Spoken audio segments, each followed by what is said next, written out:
Hola una vez más a todos los que nos están viendo en sus dispositivos, ya sea en redes sociales o en la plataforma de YouTube. Vamos a estar de nuevo, ¿no?, contestando las preguntas que han estado enviando. Y la pregunta es que, bueno, son varias preguntas, pero yo quise resumirla en una porque tienen que ver y creo que se puede dar una respuesta más concreta. La pregunta ¿es el COVID-19 un castigo divino? Y esa es una pregunta interesante porque cuando se pregunta esto, no es tanto por entender las cuestiones generales o profundas, sino se quieren ver especificaciones. Es decir, la gente pregunta, ¿es acaso porque en este siglo el índice de divorcios es muy alto que el Señor envía una pandemia para darnos a conocer que estamos haciendo mal? ¿O es acaso porque, no sé, ha crecido la homosexualidad y la sexualización de la cultura, está muy fuerte en estos tiempos, que el Señor quiere matarnos? ¿Es porque hay movimientos de guerra o porque la gente se está comportando y su maldad ha crecido? O incluso algunos cristianos que son un poco más o quieren ser más quisquillosos y específicos, ¿no? Como diciendo, es que a los que les da COVID es porque están viviendo una vida en pecado, ¿no? Y seguramente aquel hermano que está padeciendo esta enfermedad es porque está pecando, y seguro es esto y lo otro. Y esta situación me recuerda a un pasaje en la escritura donde Jesús está sanando su ministerio. Muchas veces en su ministerio él curó a ciegos, a paralíticos, a personas, inclusive resucitó muertos. Pero hay uno específico que me llama la atención, donde es que Jesús sana y es interrogado, ¿no?, por la gente que está allí. Inclusive después llevan a este pobre a ser interrogado, e inclusive llaman a los papás de este pobre enfermo. Y hay una pregunta que hacen, ¿no?, en cuanto a su enfermedad, y es, ¿quién pecó? ¿Quién pecó? ¿Acaso él o sus padres para que este personaje estuviera enfermo? Y hoy pareciera que la sociedad está así, ¿no? Está como queriendo encontrar un culpable para las consecuencias y acciones del Señor. La respuesta que da Jesús es ni este ni su padre, sino es para que la gloria del Señor se manifieste. Y hoy podríamos contestar esta pregunta así, ¿no? ¿Es el COVID-19 un castigo divino? No es un juicio, sino es para que la gloria del Señor se manifieste. Pero es un hilo muy delgado entender esto, porque en la Escritura encontramos, si bien pasajes y anécdotas y experiencias de cómo el Señor castiga el pecado de una persona, de una nación. Tenemos el caso de David cuando fornica y asesina a Urías, uno de sus generales. Está con su esposa, adultera, inclusive queda embarazada, ¿no? Y para que no se difame, trama todo un plan para matar a su esposo. Y Natán, uno de los profetas de ese tiempo, llega y le dice: el Señor sabe lo que has hecho y te va a enjuiciar, ¿no? Y ese niño que va a nacer, o que está por nacer, va a morir. Y es un juicio o una acción de Dios muy directa, ¿no? Incluso, pero inclusive en Isaías 13:11, ¿no?, cómo se habla acerca de cómo el Señor va a juzgar a Babilonia. Y las palabras específicas del pasaje es: y castigaré al mundo por su maldad y a los impíos por su iniquidad, y haré que cese la arrogancia de los soberbios y abatiré la altivez de los fuertes. Y bien, tenemos una serie de pasajes, sobre todo de los profetas, que habla de esto, ¿no? Como que las acciones que nosotros pudiéramos ver como malas o negativas del Señor es precisamente por un juicio del pecado. Pero es aquí, les decía, el punto fino, porque es una línea muy delgada entre afirmar ello e irse por el otro extremo, ¿no? Que no, simplemente es cuestión de la casualidad y la responsabilidad humana. Pero cuando analizamos toda la Escritura, entendemos que todo lo que hace el ser humano, diría Génesis, es de continuo hacer el mal. El corazón del hombre está maquilando hacer el mal por causa del pecado. Toda nuestra vida es aborrecible ante Dios por causa del pecado. Pero en Cristo somos restaurados y tenemos entrada, y Dios ya no nos ve como a nosotros, sino como a Jesucristo, el hombre perfecto. Bueno, entendiendo esto, entonces sabremos que Dios, si bien juzga el pecado, hace precisamente, va como a lo general. Es decir, Dios está juzgando el pecado, es decir, la rebeldía del hombre contra Dios, y quiere restaurar a ese hombre, nos quiere restaurar a ti y a mí en el pecado, no en el pecado específico, la acción específica que también por consecuencia es restaurada, sino el pecado en el sentido general, el corazón rebelde del ser humano para con Dios.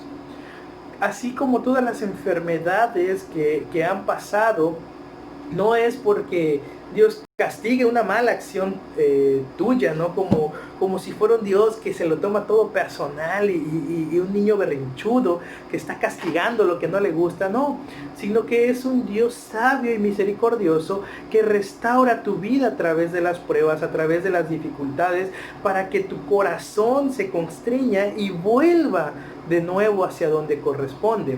Vemos que hay episodios en la escritura incluso muy tristes, ¿no? Como cuando el nacimiento de Moisés, se cuenta, dice la escritura, que el faraón ve que los hebreos se están multiplicando mucho, que son mucho más que ellos, y manda a matar a todos los niños varones.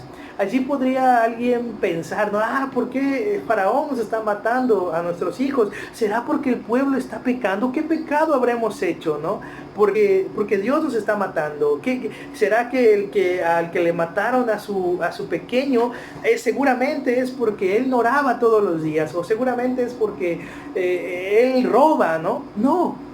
La escritura está poniendo ese panorama triste, y no está diciendo por el pecado específico de esta persona, como en el caso de David u otros personajes bíblicos, sino que está viendo, Dios está permitiendo una situación triste, muy lamentable, para demostrar su poder y también para restaurar el pecado, pero en el sentido general de la palabra, en el sentido más profundo, que es la rebeldía del corazón de toda su creación ante Dios.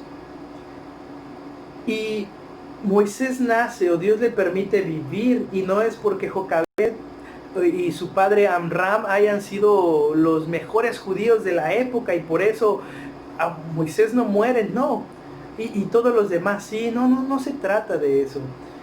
Inclusive cuánta gente dentro del pueblo egipcio, ¿no?, era buena y aún así, o se comportaba correctamente de acuerdo a la ley de Dios, y también fallecieron sus hijos, ¿no?, en la última plaga del ángel de la muerte. Pero escenas como esta, o cuando el nacimiento de Jesús, ¿no?, que Herodes manda matar a todos los niños, no se trata específicamente del pecado de una persona, las acciones incorrectas de una nación, como en otros pasajes de la Biblia. Hay ocasiones en las cuales el Señor juzga con justicia, bien, el pecado o el desvarío de todo un pueblo, de toda una nación, pero hay ocasiones en las cuales Dios da a demostrar su poder y su misericordia a través de estos aspectos. Es decir, si lo vemos de este modo, por ejemplo, Dios no es que deje caer un rayo sobre un niño que le contesta mal a su mamá, o de un esposo que no está cumpliendo con su deber, sino Dios es misericordioso y comienza a restaurar nuestra vida a través del fuego, dirían los apóstoles, ¿no? Somos probados como oro, nos hace sufrir en esta vida, digámoslo así, o ver las cosas de esa manera trágica a nuestra vista, pero en realidad está moldeando todo a una cuestión mejor, pero los cambios a veces suelen ser muy dolorosos. En el caso de esta enfermedad, cómo Dios está llevándose a muchas personas, a cristianos, inclusive a pastores que siguen trabajando, ¿no?, o personas que tienen que salir, no es precisamente por una rebeldía específica o porque hayan vivido y estén viviendo en pecado, sino es para demostrar el poder y la misericordia de Dios. Hoy como cristianos sabemos que el vivir es Cristo, pero el morir es ganancia porque estamos con el Señor. Inclusive la muerte es algo restaurativo, porque dejamos esta vida de pecado para ser restaurados en Cristo. El COVID-19, si bien es utilizado por el Señor para limpiar el pecado de manera general, el pecado de la humanidad, y está sirviendo de esa manera. ¿Cuántos testimonios de gente que no creía hoy está regresando a su Señor? ¿Cuántos testimonios de personas que su fe estaba tambaleando y Dios los ha logrado restaurar y vuelven a su Dios? O inclusive cuántos testimonios tenemos de gente que ha fallecido, pero a su familia le ha servido para tomar un doble impulso de servicio al Señor. Y de esto se trata. Dios restaura nuestra vida, no por un pecado específico, sino para que la gloria del Señor se manifieste, así como la de ese enfermo que Jesús sana. Restaura la vida de ese enfermo, porque la respuesta que da cuando es cuestionado este Señor dice: yo no sé quién es Jesús, ni de dónde viene, ni qué hace, pero yo sé que antes no podía hacer esto y ahora puedo, y yo le creo. Vidas comienzan a ser restauradas. El pecado de manera general Dios lo está quitando de su creación. Vemos cómo inclusive por la falta de seres humanos la creación misma está restaurándose, ¿no? Los índices de contaminación han bajado y Dios sigue escuchando las plegarias y las súplicas del pueblo. Así como en Egipto los hebreos oraban, y dice la Escritura que Dios ha escuchado el azote que revienta las espaldas de los hebreos, ha escuchado las súplicas y los gritos. Y Dios manda a que nazca el libertador, que sería Moisés, ¿no? Pero ¿cómo nace? A través de todas unas situaciones difíciles y complicadas. Hoy no sabemos que el Señor esté preparando para nuestra nación, para el mundo entero, pero lo que sí podemos estar seguros es que son absolutamente cosas buenas, porque nuestro Dios es sumamente misericordioso, sumamente amoroso. Y no es, inclusive si te llegas a enfermar de COVID, no es por un pecado específico, pero estoy seguro que esa situación, si es que estás cometiendo algún pecado, te servirá para que dejes de hacerlo y te vuelvas a tu Dios. Que el Señor te bendiga.